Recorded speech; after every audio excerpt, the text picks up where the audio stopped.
I so appreciate you being here with me today, and I'm so glad you've found this podcast.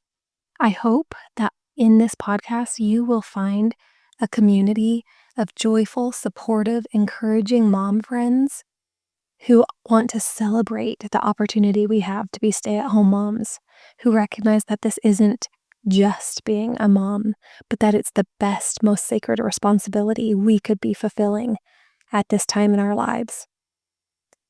Let's get started.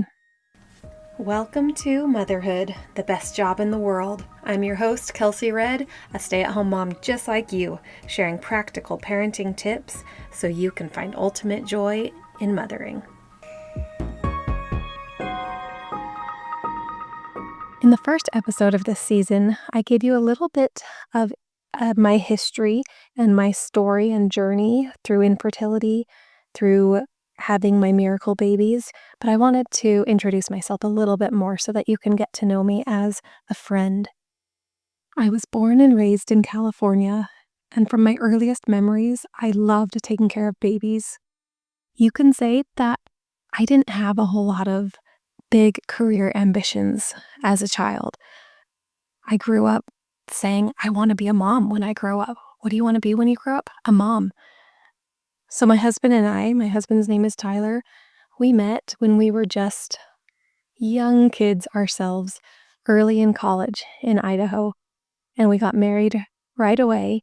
And I was happy to have the opportunity to finish my undergrad degree. And I hoped that around the time we were graduating college, we'd be ready to start our family. That was still kind of the main objective, the main goal of my life was to be a mom. So by the time I graduated college with a degree in marriage and family studies, with no children coming quickly on the horizon, I thought, well, now what do I do? I knew that my passion still lied with families and helping to build strong families. So I decided I would become a counselor. My goal was to become a marriage and family counselor. That's what I thought I really wanted to work with.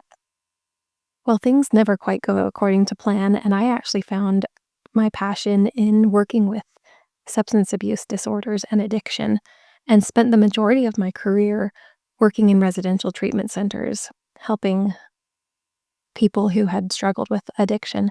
And I found so much satisfaction in this opportunity to work with these people, some of whom were the most humble, spiritual, courageous people I had ever met, who had gone through so many struggles and trials and had found a coping mechanism that unfortunately became a bigger problem than a solution.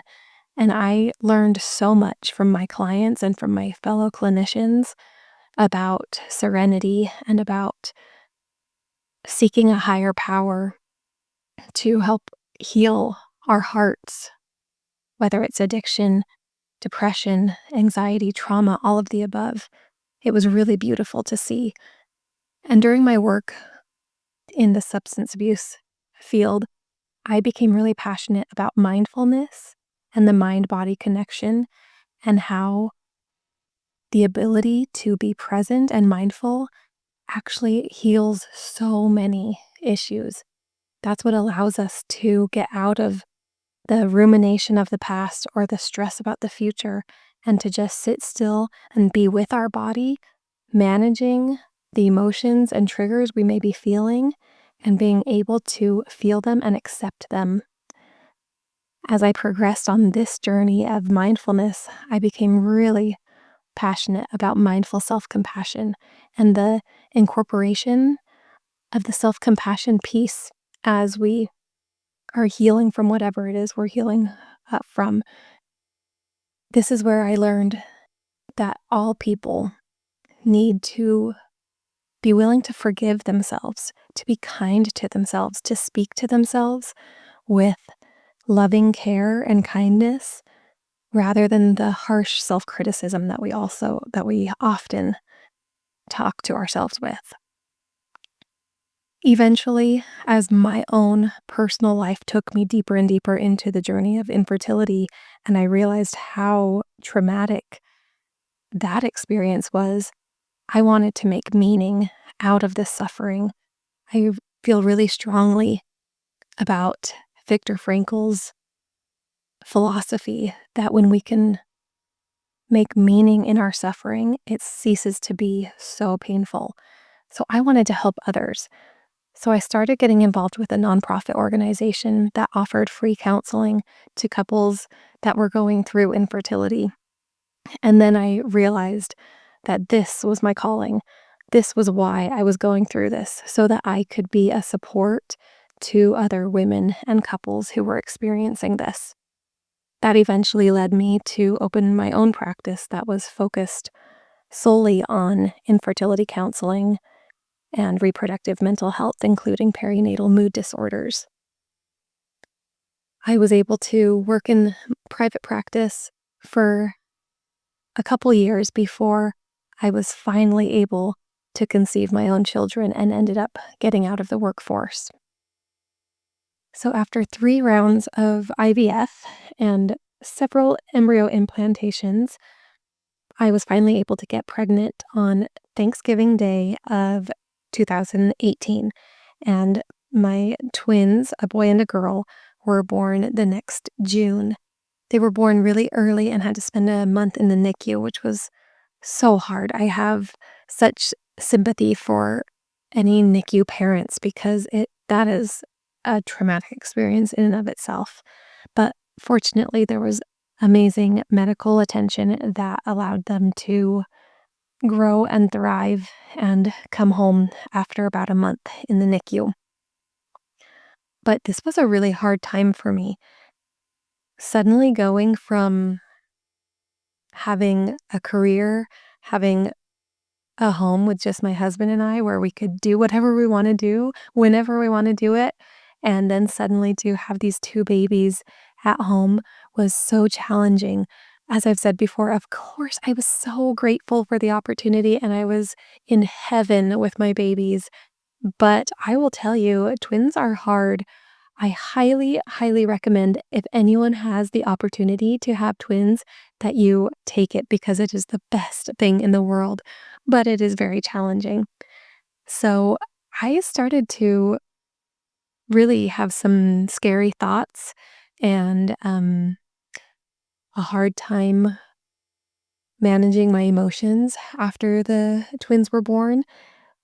To have that kind of pressure to take care of 2 crying babies and to not have any help was very overwhelming, and I definitely experienced some postpartum depression during the early phases of, having my twins.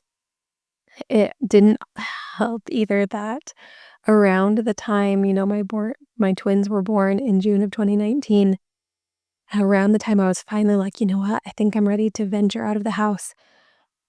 It's warming up. It's March of 2020. The weather's getting nice. I'm ready to start getting out with my kids. And then we all know what happened in March of 2020.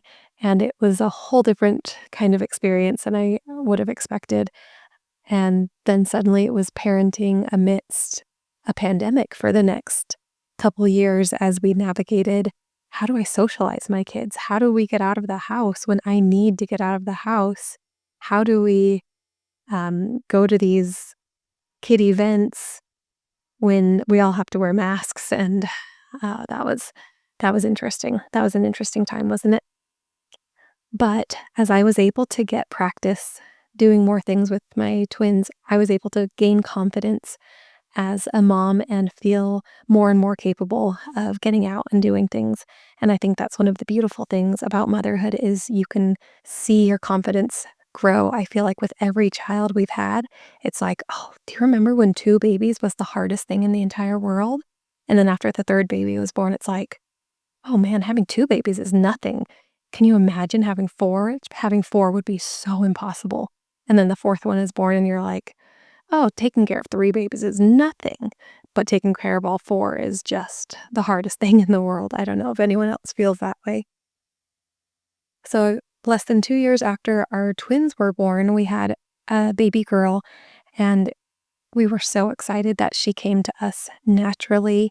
I was able to conceive her naturally and was able to bring her straight home from the hospital, which was such a blessing after the month we had spent in the NICU with the twins. So at that point, we had my twins, a boy and a girl, and then my baby daughter. And after my daughter was born, I'm remembering the chaos of having 3 babies under 2 years old, and I honestly don't even know how we survived that time. It was somewhat of a blur, but I didn't experience the scary thoughts and the, depressed moods like I did after my twins. After this one was when I really experienced anxiety, postpartum anxiety. I remember just being absolutely paralyzed. I could not make a decision to save my life. It felt like there were so many factors to consider to even just leave the house that I could not even make it happen. I don't know if you guys have experienced this feeling of like, but if we try to leave the house, whose nap do I overlap? And what snacks am I going to bring? And what if how many things do I have to pack? I don't even know if I can make it. What if I drive and then someone's crying? It was just so overwhelming that I remember telling my husband, do not ask me a single question. I cannot answer a question to save my life right now. If you ask me what is for dinner, I could possibly have a meltdown right now because it's just too overwhelming to even consider. If you ask me, do you want to go out to dinner? Should we go get some groceries? Or do you want to eat at home? I, too much, too much. And so I remember telling him, like, honey, you have to tell me what to do at all times because I cannot decide what to do. It's too hard to even make a decision. So just tell me, Kelsey, sit down and eat this sandwich. And I will just try to do what you tell me to do because I can't even make a decision for myself at this moment. So that was my first experience with anxiety. I always kind of said that I don't lean towards anxiety. I tend to lean towards depression, if anything, in my general life experience. But after my third baby was born, I got a taste of anxiety and I started to really have sympathy for people who experience anxiety more often than this. Luckily, when my third daughter was about 6 months old, my husband was able to change jobs to a job that allowed him to work from home and have a little bit more flexibility in his schedule. And I tell him that is the only reason why I was able to be sane raising those 3 little ones and why we had a 4th. I told him if you hadn't been able to work from home, I guarantee we would not have had a 4th baby.